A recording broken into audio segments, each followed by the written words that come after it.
Seja a paz de Cristo o árbitro em vosso coração, a qual também fostes chamados, e sede agradecidos. Seja a paz de Cristo o árbitro em vosso coração. Nossa gratidão ao Senhor Deus, a nossa gratidão por este momento, mesmo à distância, poder compartilhar com os amados irmãos um pouco uma porção da palavra de Deus, para a nossa edificação espiritual, para o nosso crescimento espiritual. Nossa irmã Dona Cida mandou um abraço a todos. A melhor definição de saudade que eu já ouvi foi esta: saudade é vontade de ver de novo. Lucas, quem definiu assim: saudade é aquela vontade de ver de novo. A vontade, o desejo do meu coração é poder rever cada um dos meus amados e queridos irmãos. Creio eu que no tempo de Deus isto irá acontecer. Antes da leitura para a nossa meditação desta noite, eu quero orar. Quero agradecer a Deus por mais um dia de vida que o Senhor nos deu. Quero agradecer ao Pai porque o Senhor nos guardou, nos protegeu e nos sustentou. Através de Jesus, o Senhor supriu todas as nossas necessidades. E queremos agora, Pai, meditar na Tua palavra. Queremos fazer isto, ó Pai, na unção do Teu Santo Espírito, na iluminação do Espírito Santo, para que possamos compreender um pouco mais da Tua pessoa, da Tua palavra, e que seja um momento de fortalecimento na fé, que seja um momento de crescimento espiritual, de crescimento na comunhão contigo. Obrigado por cada vida que está participando deste momento. Membros da Igreja Presbiteriana de Lorena, membros de outras igrejas, aonde estiver, Pai, que sejam abençoados, guardados, protegidos pelo Senhor. Dá-nos um momento muito feliz, muito abençoado. Pedimos isto no nome de Jesus. Amém, Senhor. Amém. Quero meditar com os irmãos e amigos deste momento sobre descanso. Descanso. Não simplesmente descanso, mas descanso providenciado pelo Senhor Deus. Para o descanso do nosso corpo, o descanso físico, Deus preparou um dia. Para o descanso da nossa alma, Deus preparou uma pessoa. E para o descanso eterno, Deus preparou um lugar.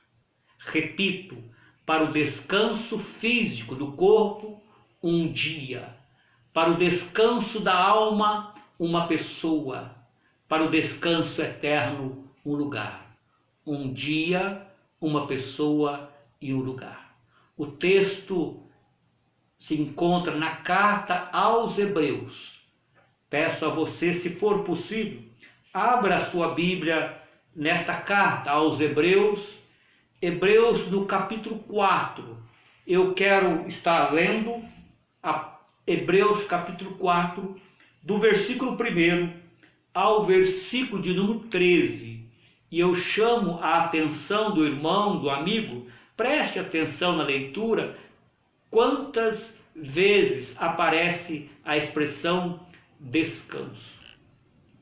Diz assim a palavra de Deus: temamos, portanto, que, sendo-nos deixada a promessa de entrar no descanso de Deus, suceda parecer que algum de vós tenha falhado. Porque também a nós foram anunciadas as boas novas, como se deu com eles. Mas a palavra que ouviram não lhes aproveitou, visto não ter sido acompanhada pela fé naqueles que a ouviram. Nós, porém, que cremos, entramos no descanso, conforme Deus tem dito. Assim jurei na minha ira, não entrarão no meu descanso, embora certamente as obras estivessem concluídas desde a fundação do mundo. Porque em certo lugar, assim disse, no tocante ao sétimo dia, e descansou Deus no sétimo dia de todas as obras que fizera. E novamente, no mesmo lugar, não entrarão no meu descanso.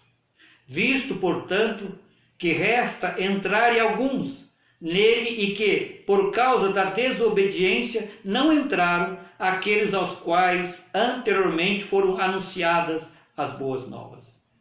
De novo, determina certo dia, hoje, falando por Davi, muito tempo depois, segundo antes fora declarado: hoje, se ouvirdes a sua voz, não endureçais o vosso coração.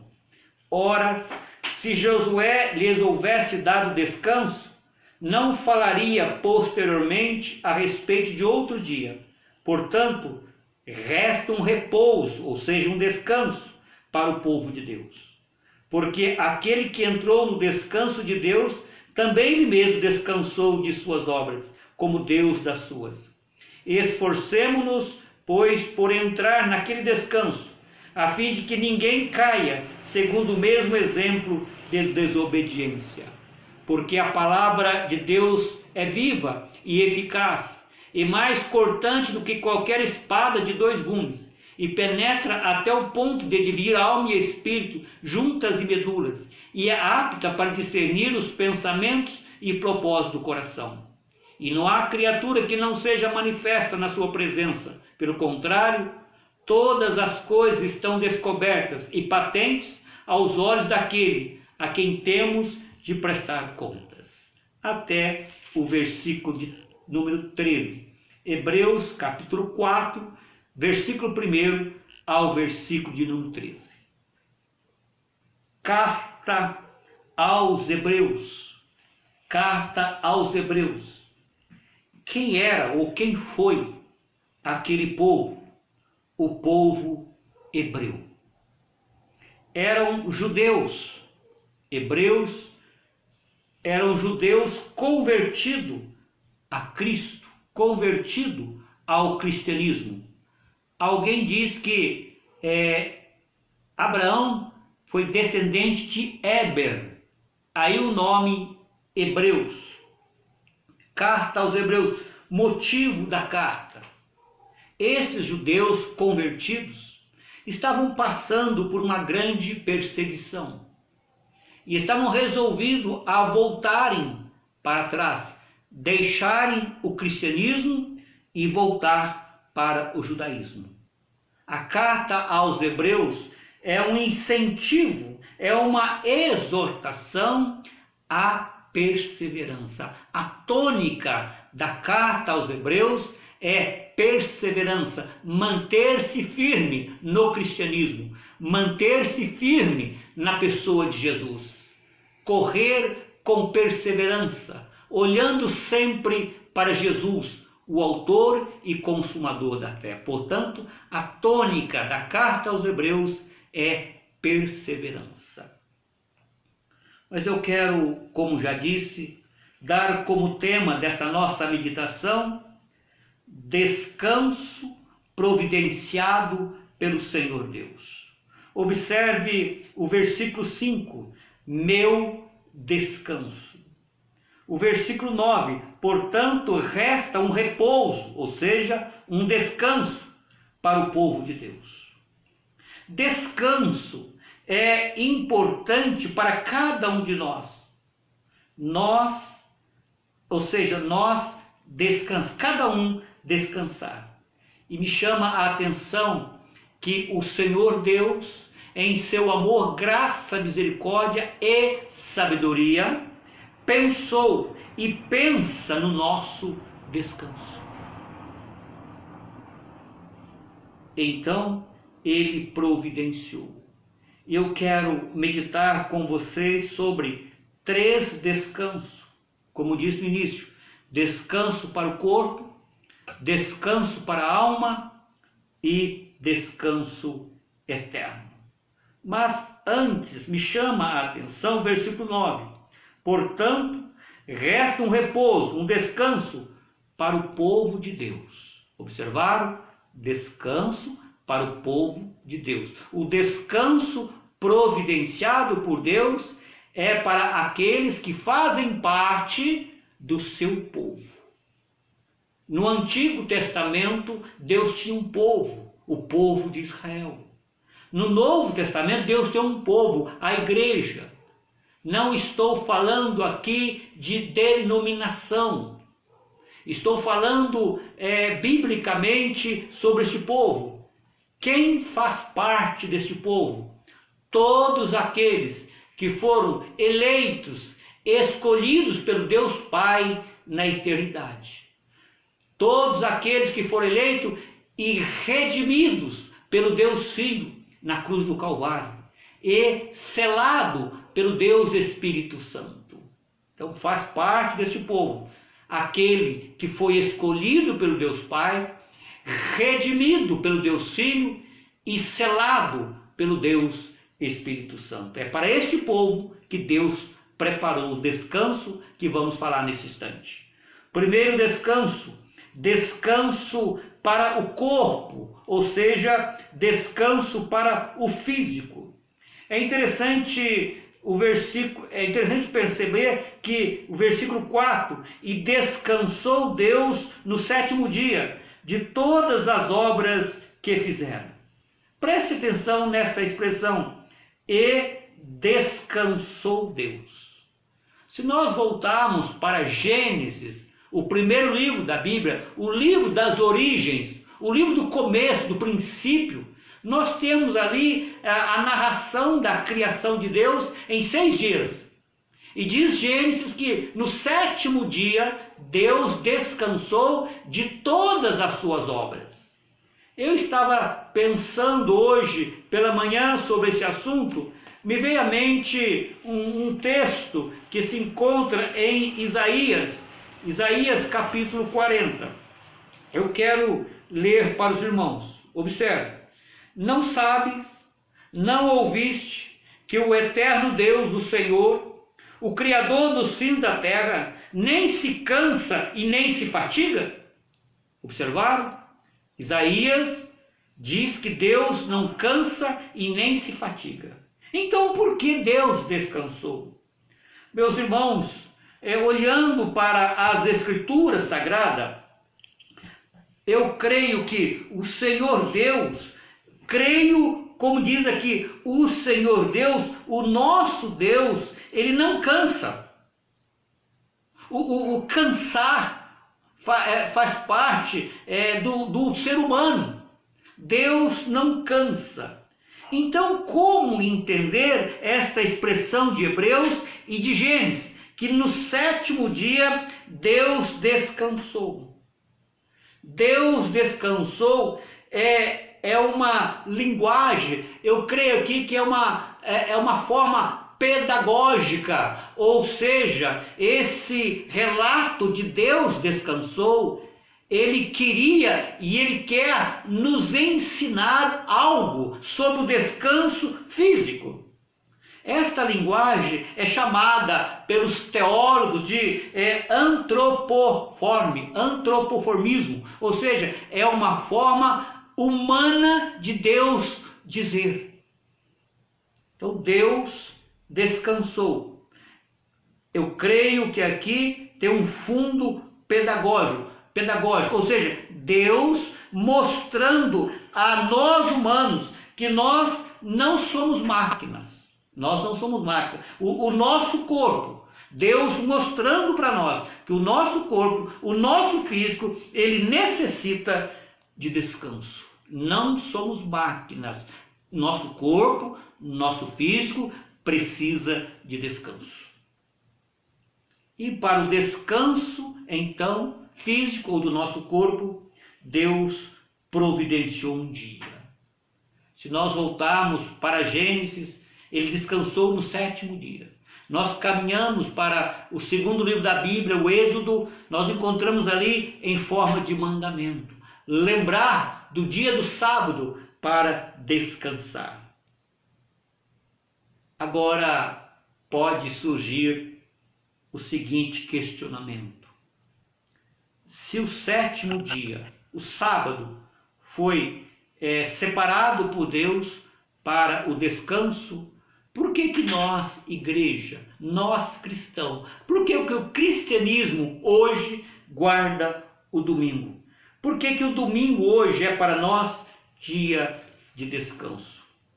Meus irmãos, não quero entrar aqui no mérito da discussão sobre o sábado e o domingo, mas eu quero apresentar aqui algumas razões por que os cristãos descansam, guardam o domingo. A primeira delas é que Jesus ressuscitou no domingo.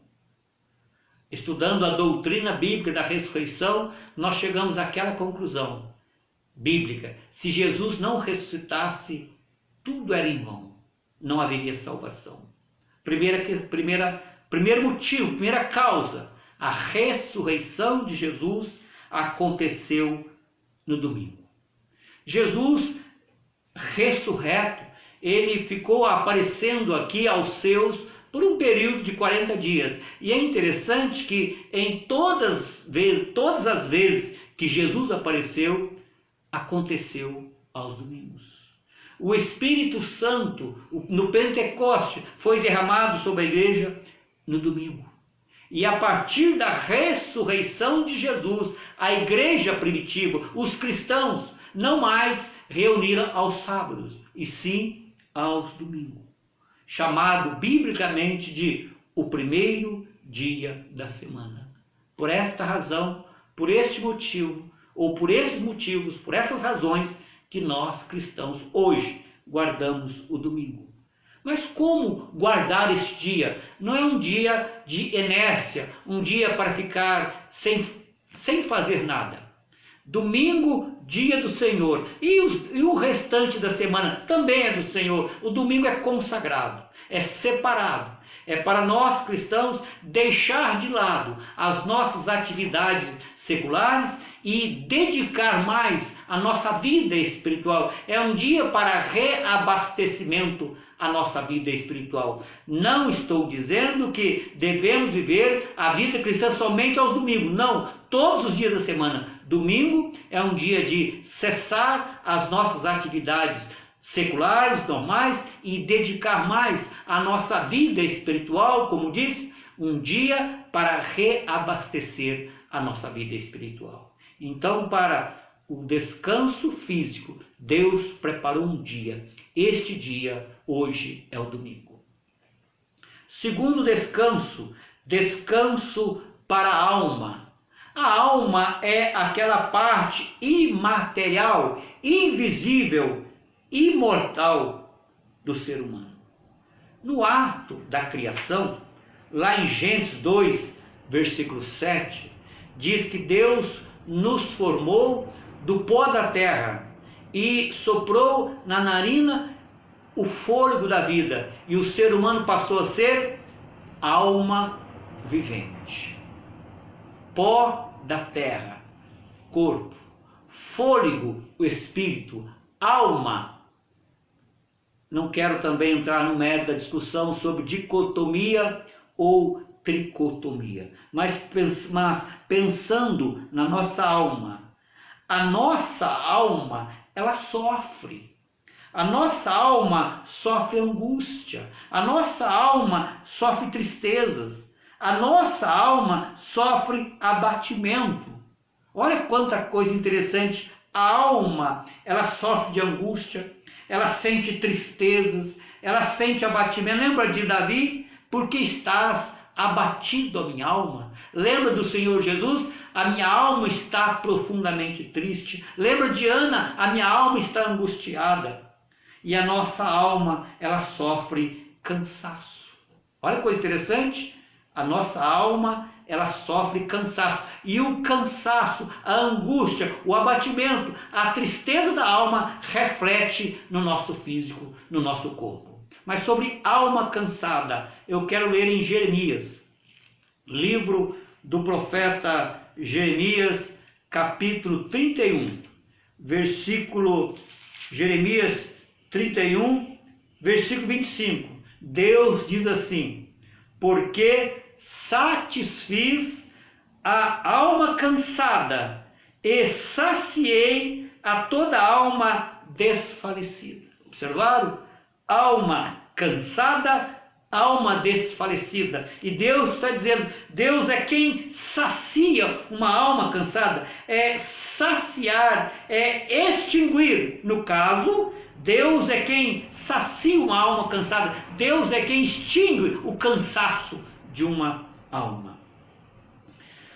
O causador do cansaço, a alma, meus irmãos, eu creio que não é o trabalho braçal, não é o exercício físico. O cansaço, a alma, é causada pelo pecado. Causada pelo pecado. E Deus providenciou para o descanso da alma uma pessoa. Uma pessoa. Convido a você, se for possível, a abrir a sua Bíblia em Mateus, texto muito conhecido de muitos. Mateus, capítulo 11, onde nós temos ali aquele maravilhoso convite.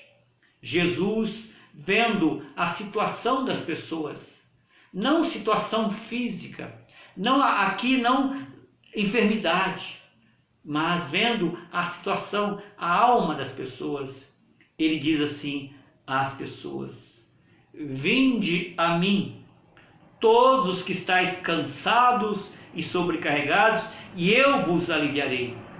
Tomai sobre vós o meu jugo e aprendei de mim, porque sou manso e humilde de coração.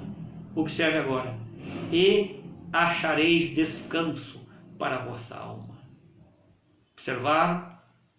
Para o descanso do corpo, um dia. Para o descanso da alma, uma pessoa. A pessoa incomparável. A pessoa gloriosa.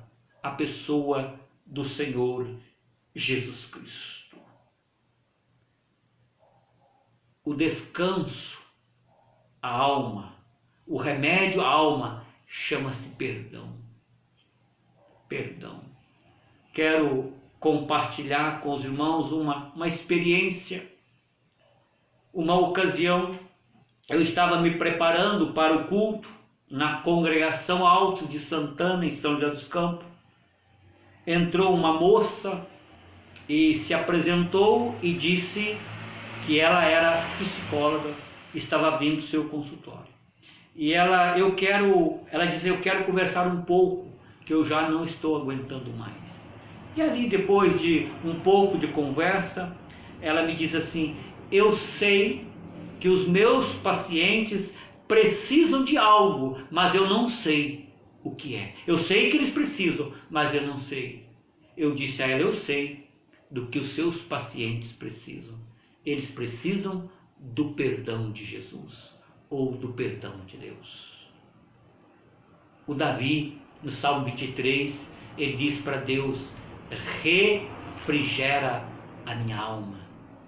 Pedro, sentindo a alma batida, sentindo a alma cansada. Aliás, Pedro falando a essas pessoas, ele chegou à conclusão. Observe o sermão de Pedro, o discurso de Pedro no templo. Ele vendo, depois de apresentar ali Jesus, depois da cura daquele coxo, Pedro diz assim: arrependei-vos, pois, e convertei-vos, para serem cancelados os vossos pecados. Observaram? Pedro, dirigindo aquelas pessoas, ele conclama aquelas pessoas a um arrependimento, a uma mudança de vida, E Pedro conclama aquelas pessoas a conversão, mudança de rumo, mudança de direção, mudança de caminho. E ele diz assim: arrependei-vos e converteis. Para quê? Para haver um cancelamento de pecado, ou seja, para haver perdão. Então, para haver perdão é necessário arrependimento, é necessário conversão. E Pedro vai mais além, a fim de que da presença do Senhor venham tempos de refrigério. Perceberam? O descanso para a alma, somente o Senhor Jesus pode nos trazer, porque Ele, Deus, através de Jesus, nos perdoa. Fiquei pensando pela manhã, descanso para a alma, só em Jesus. Quando uma pessoa, quando uma alma cansada se entrega a Jesus, encontra Jesus, ela deixa tudo por causa de Jesus.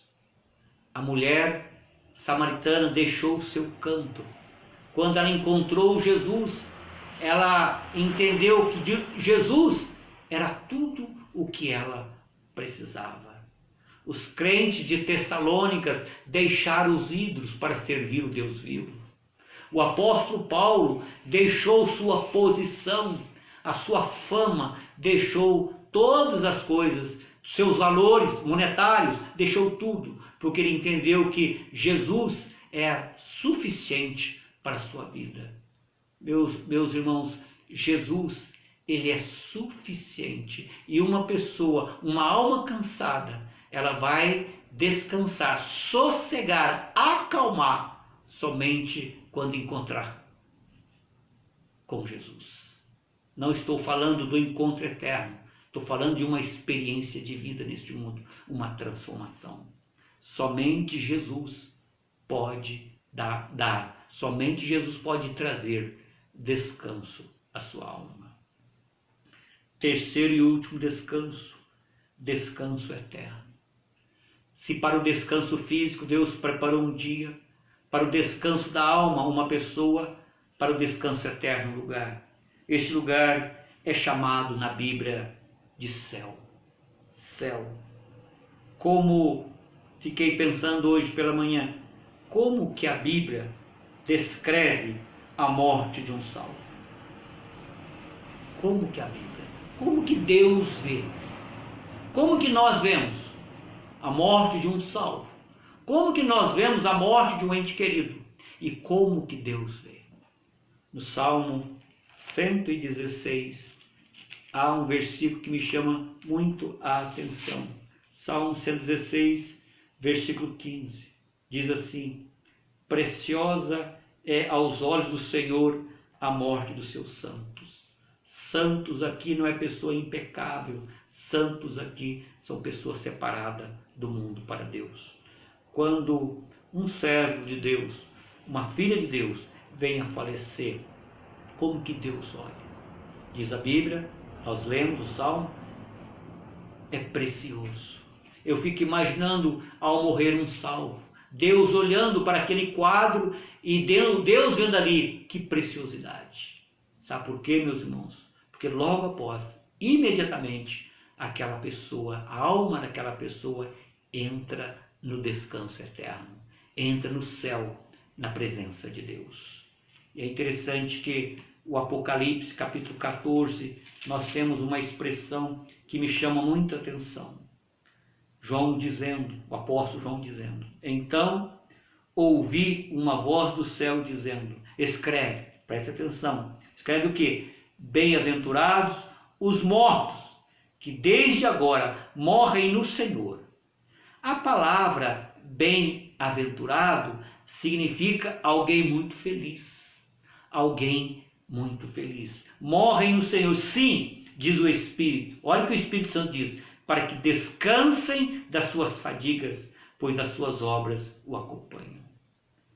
O Espírito Santo está dizendo: felizes são aqueles que morrem, morrem no Senhor, porque descansam. Entra no gozo eterno, entra no céu, presença de Deus.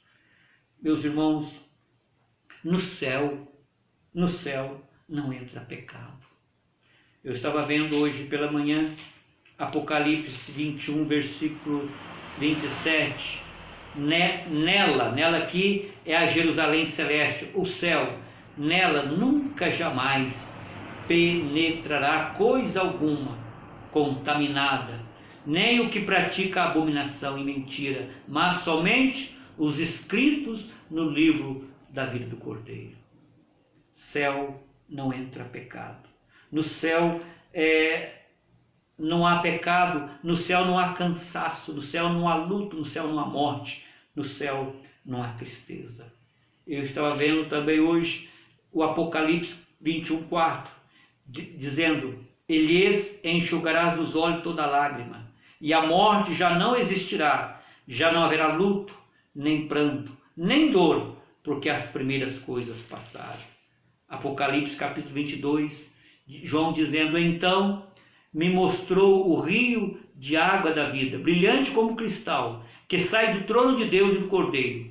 No meio da praça, de uma e outra margem do rio, está a árvore da vida, que produz 12 frutos, dando o seu fruto de mês em mês.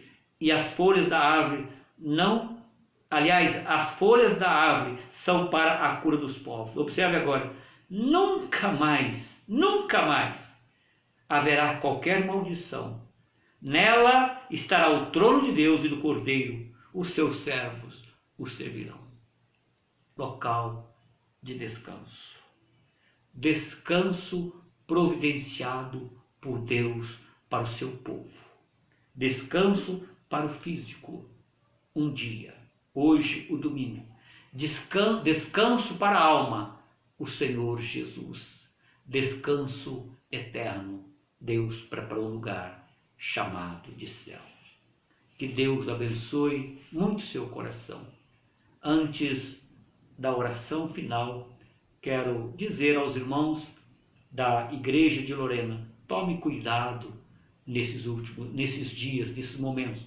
Não descuide de sua vida cristã. Procure ler a Bíblia e orar diariamente. Ou seja, tenha um momento no dia para cultivar sua vida espiritual, lendo a Bíblia e orando ao Senhor Deus. Vamos orar, encerrando este momento. Muito obrigado, Deus, por esta oportunidade. Muito obrigado, Pai, por cada pessoa que participou deste momento, que sejam agraciado, consolado, confortado com a Tua presença. Quero pedir uma bênção muito especial para os enfermos da nossa igreja, pedir ao Senhor que abençoe a noite de cada um deles, que seja uma noite na Tua presença, uma noite, apesar da idade, das enfermidades, que seja uma noite feliz, Pai. Tu tens poder para isso. Quero pedir pela minha irmã Vilma, que está internada e passará por uma cirurgia amanhã, na parte da manhã. Abençoe o seu coração nesta noite, tranquilizando, acalmando, e que a cirurgia, Pai, possa ser dirigida e operada pelo Senhor mesmo. Que o cirurgião e sua equipe, que sejam apenas instrumento em Tuas mãos. Que seja o Senhor operando para o bem dela, para a nossa alegria e para a glória do Teu nome. Abençoa nossas vidas. Pedimos isto no nome de Jesus. Amém, Senhor. Amém.